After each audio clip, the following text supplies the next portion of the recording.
Okay, now we're going to start animating according to the storyboard. So, first thing I want everyone to do is to go to the assignment, save this image. So Edson, that means you too. Go to the assignment in Canvas, go to the end of the directions right before you submit assignment 3. Save this image to your desktop and open it up just by double left clicking so that you have it on your screen, because these are the steps we're going to all need over and over and over again to animate. This is the animation workflow from assets file to stage file.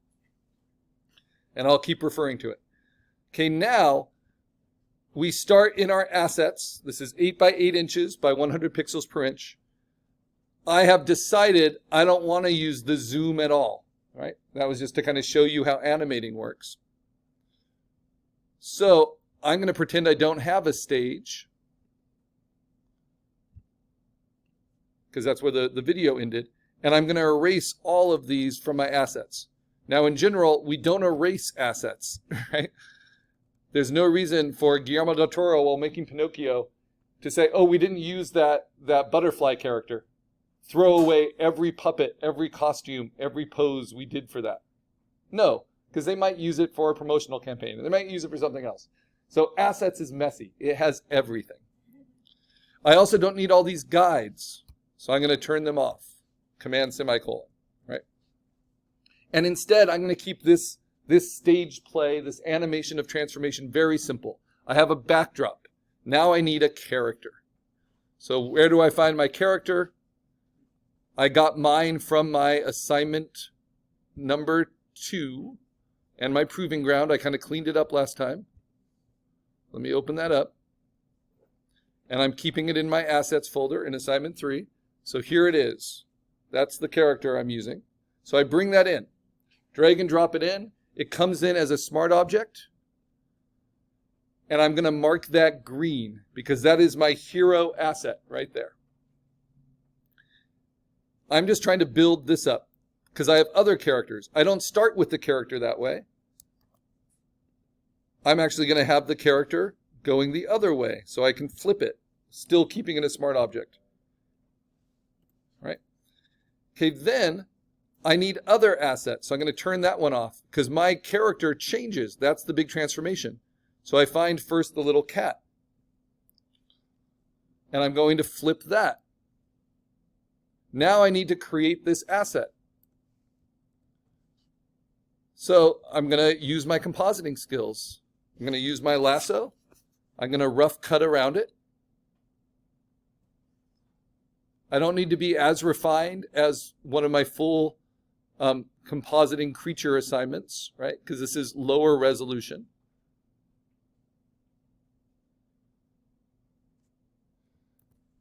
I can delete the smart object. I'm going to use magic wand with contiguous turned on. Try to grab this background.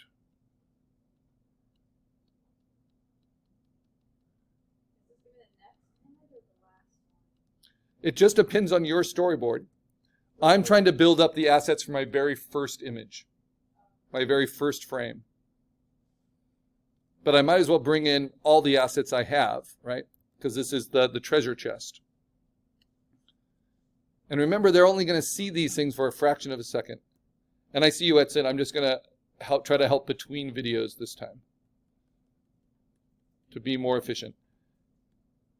Is it something that one of your group members can help with? If it's...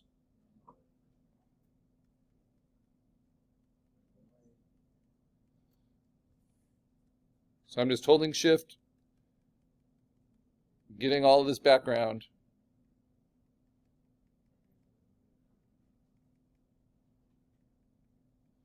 So the first thing you want to do, if you're just starting, after you have your sketch, is you set up a new file in Photoshop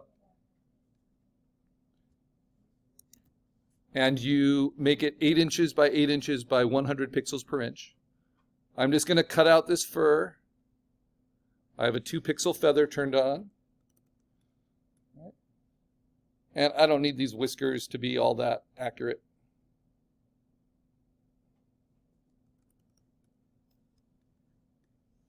So like I said, making assets, this is like building the little wooden dolls for Pinocchio or knitting the sweaters for Geppetto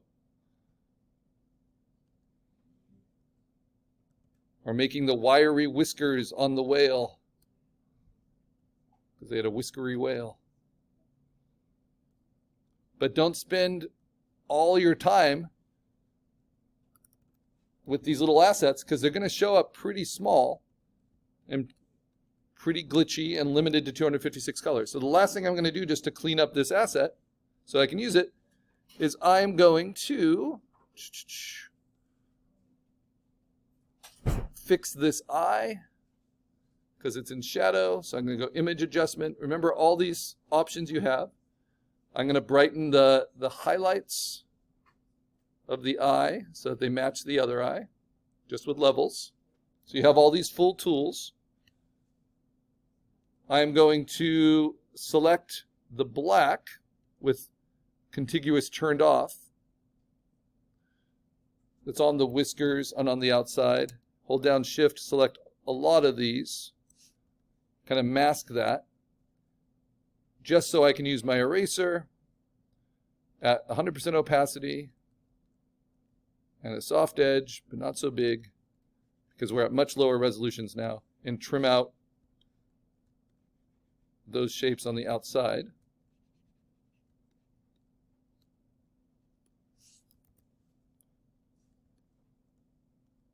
And all this is all just a repeat and applying kind of what I've learned in the compositing project so far. And it's okay that there's little debris in this. So now I've got my young cat, right? Now I'm actually ready to set up my first animation frame. So I'm going to take that cat, I'm going to make this green as well. It's another hero asset, right? But I'm going to duplicate it. And this is the key to assets. You always make duplicates so that you can always recreate anything you've done. And I'm going to move this cat into the grass here. Now, if I'm setting the play, right, I want to make the grass not just on the background, not just a painted floor that the characters step on. I want to have some foreground grass to play with, to animate. So what can I do? I'm going to make this really simple. I have my 2-pixel feathered lasso. I'm going to grab all of this foreground grass, lasso it, and make a duplicate of it, because that's in front of my creatures, right? So when I put them in something, now this is in front of them. So you have kind of a stage set, right? But I don't have this guy yet. I have this guy. He's going to turn into this guy. So let me position this guy about there. And maybe make a duplicate of him because I want them to be even more impressive. So I'm going to grow him bigger. Whoops. It's a smart object. So the quality is going to be good, even if I grow him because it's a smart object. But he's going to be big, right? And then I want him to roar. But right now I just need to know where his feet are. So the little cat's going to be there. The big cat's going to be there. Let's set up my first frame. So you see how I've got the grass now in front of the cat? Just a little bit. And that helps. Okay, next. What else do I need? I have grass turned on. I have the cat turned on. I have here. I know what I need. I need atmosphere, right? So I'm going to get another asset. I'm going to go back to the proving ground and where I grab some of these clouds, right? And I'm going to hold Option, bring these in, these different layers of atmosphere that I used. I'm going to go back to assignment 3, put those into my assets. Things I can use. This is like a smoke machine. Bring it in, put it behind my creatures and behind the grass, and stretch it.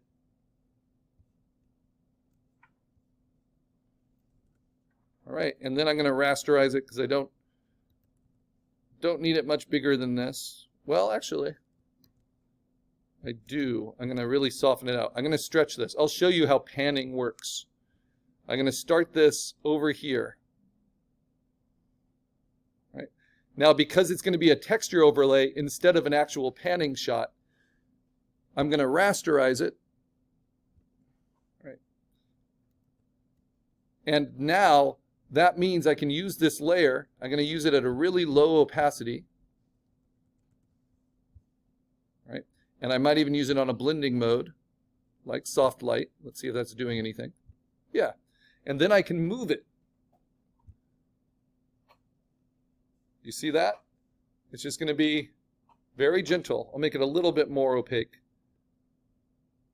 That kind of warmth. There we go. Woohoo. Nice. Maybe even more. Really warm it up. So that's an element I can play with. That really faint mist. So let me set it up first where it's going to be all the way at this edge. Okay. What else do I want? Maybe this one.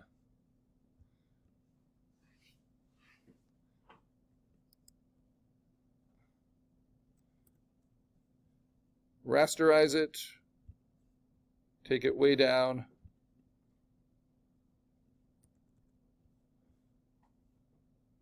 And then I can move it. So I've got 2 layers of atmosphere to play with. I had a star that I took out. I could animate the star. I can move things in the sky, but I've got enough going on. Okay, so now I've got my first frame. Does this look like my first frame? Got a little cat in Eternia. Yes. So now I follow these steps. So the first step is to set up your desired frame. It is set up. Then step 1, so that's step 0. Step 1 is to click the topmost visible layer. For me, it's the grass, and it's going to be the grass for a long time, right? Because the grass is the nearest thing. Okay, next, step 2, and you see our little glowing lines around that? This is the key step, though they all are important. Hold down Option, go to Layer, Merge Visible, and click while holding down Option. It will do a non-destructive merge of everything you have visible. So it's all there in this layer on top of everything.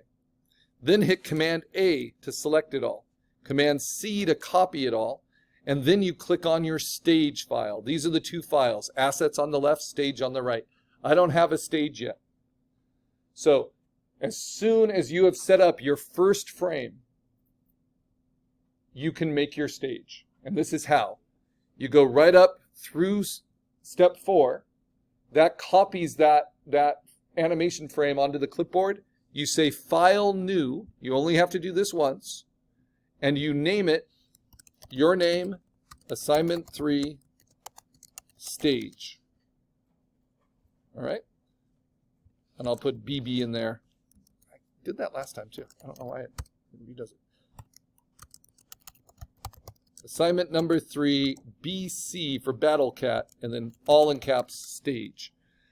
Because it was on the clipboard, it's already going to know the size. So 8 by 8 by 100 pixels per inch. 8 by 8 inches by 100 pixels per inch, the same as 800 by 800 pixels. So now I have a stage, and I've clicked on it.